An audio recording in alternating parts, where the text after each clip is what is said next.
Hola, ¿qué tal amigos? Soy la doctora Katy, bióloga de la reproducción y ginecólogo. Y el tema de hoy es muy importante porque se trata de saber elegir a un buen biólogo de la reproducción. Y esto también lo traemos a colación en el canal porque últimamente hubo una persona aquí en Puebla que fue detectada como charlatana y le daba tratamientos a los pacientes, incluso tratamientos que son de orden psiquiátrico. Y esto pues obviamente es muy alarmante y muchos de los médicos, inclusive a mí, me causó inmediatamente la gran pregunta y es ¿cómo le hacía esa persona para convencer a esas pacientes o a esos pacientes de que estaban enfermos? ¿Y por qué esos pacientes no tuvieron una chispa como de, o sea, algo raro que les sonara que dijeran, a ver, voy a investigar a esta persona, ¿no? Desafortunadamente tampoco tenemos el dato de cuántas personas realmente no cayeron en esa trampa, ¿no? Que sería como lo genial para ver estadísticamente qué sucede. Pero te voy a decir qué nos pasa a nosotros. Mira, voy a empezar por la historia de la pareja. Cuando tú te casas o cuando tú decides tener un hijo, normalmente al primero al que le comunicas es a tu ginecólogo o ginecóloga. Y esta persona, pues de alguna manera su ética dictaría que dijera, bueno, yo te voy a hacer algunos estudios, veo que estás bien o mal y te mando con el biólogo de la reproducción. Y esto sucede solamente en el 30 a 40% de los ginecólogos, al menos de México, porque el ginecólogo tiene cierta capacidad para determinar si una mujer está ovulando o no. Pero tenemos que tener mucho cuidado. El ginecólogo no sabe tratar parejas, solo sabe tratar mujeres. Si nosotros vemos, el ginecólogo ni siquiera se dirige al hombre, y lo hemos hablado mucho en el canal, que es esto del hombre invisible. O sea, a nosotros como ginecos no nos enseñan a entender que aquí hay una relación de pareja. Y mucho cuidado, el 50% de las razones de infertilidad son masculinas y a partir del COVID, el varón está experimentando procesos de infertilidad que nosotros no habíamos visto. Entonces, ¿cómo le hacemos para saber si debemos ir con un biólogo de la reproducción? Es como, yo me pregunto, ok, no estoy viendo bien, ¿qué hago primero? Pues me voy a un lugar en donde me venden unos lentes. ¿Y quién me atiende? Una persona que estudió como técnica para ver la visión y me hacen unos estudios donde me hacen creer que prácticamente son oftalmólogos, pero no lo son. Si, por ejemplo, en mi caso, además de tener un problema de visión, tengo el ojo rojo o tengo conjuntivitis con mucha frecuencia, pues yo estoy obligada a buscar un oftalmólogo. Y cuando voy a buscar un oftalmólogo, existen actualmente grandes redes como Doctoralia, como Top Doctors, que ponen en la parte de arriba al doctor que el paciente cree que es el mejor médico, pero es el médico que le paga mejor a estas plataformas. Entonces también hay que tener cuidado porque no porque aparezca en alguna plataforma como el líder en su especialidad, nos está diciendo que realmente es la mejor o el mejor. Ahora, ¿cómo saber si realmente está capacitado para atenderme? Bueno, en internet hay una página que es la página de la SEP que a nosotros nos dice si esa persona es verdaderamente un médico especialista, solo con saber su cédula profesional. Y las recetas médicas por obligación tienen que tener el número de cédula profesional que el médico tiene, no solamente el del médico general, sino el de las especialidades.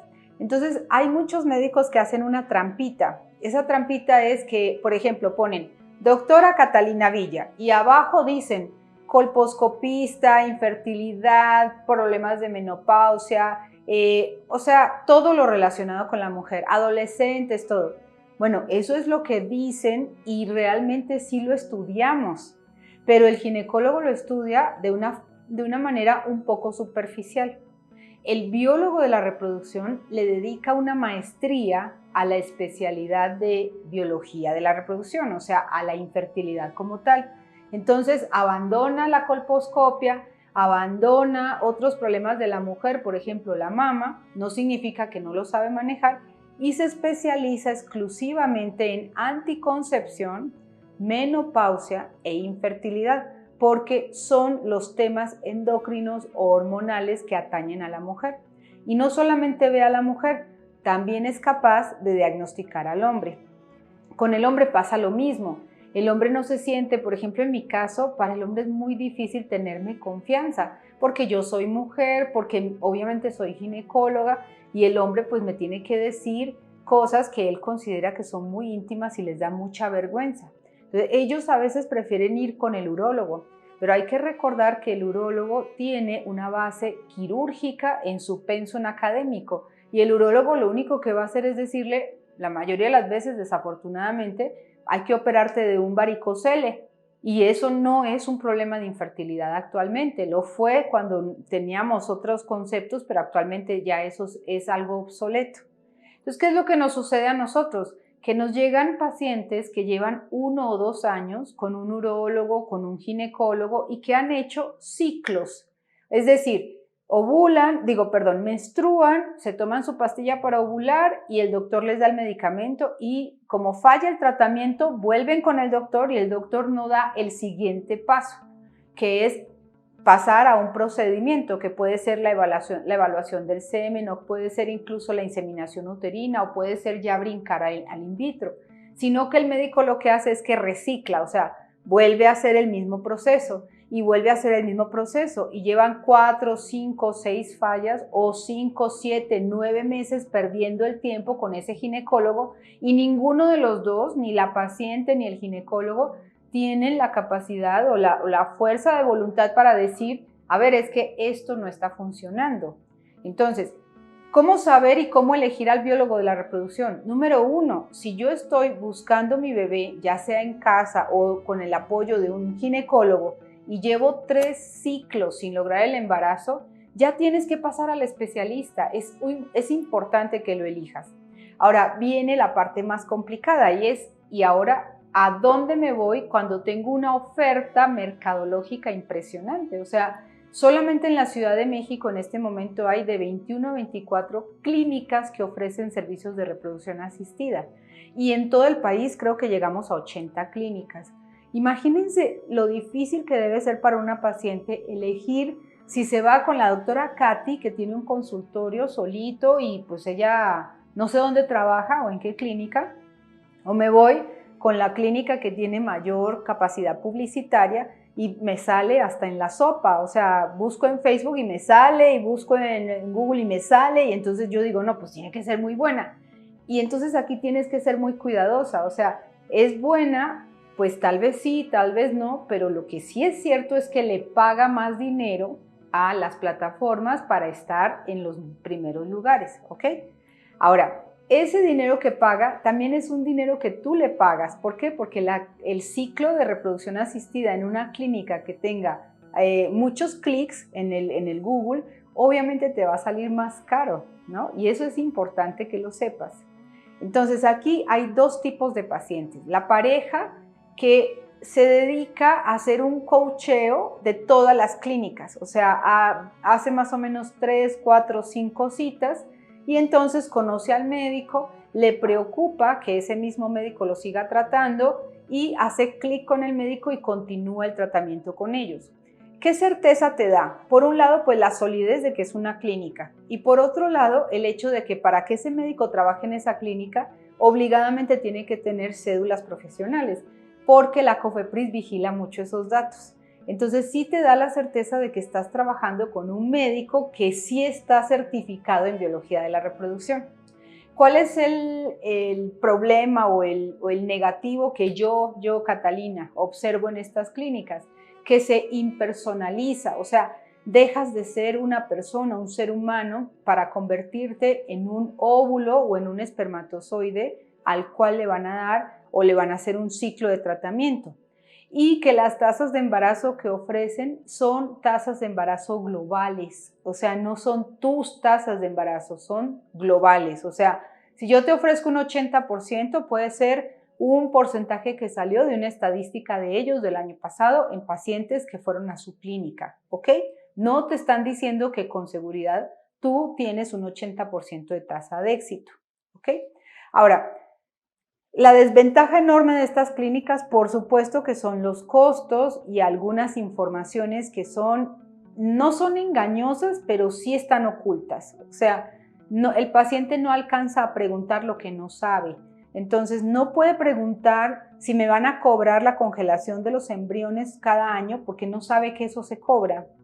No puede preguntar cuánto me van a costar los medicamentos porque hay clínicas que te obligan a pagar los medicamentos dentro de su clínica. No te da como esa oportunidad. Pero bueno, tiene las otras ventajas.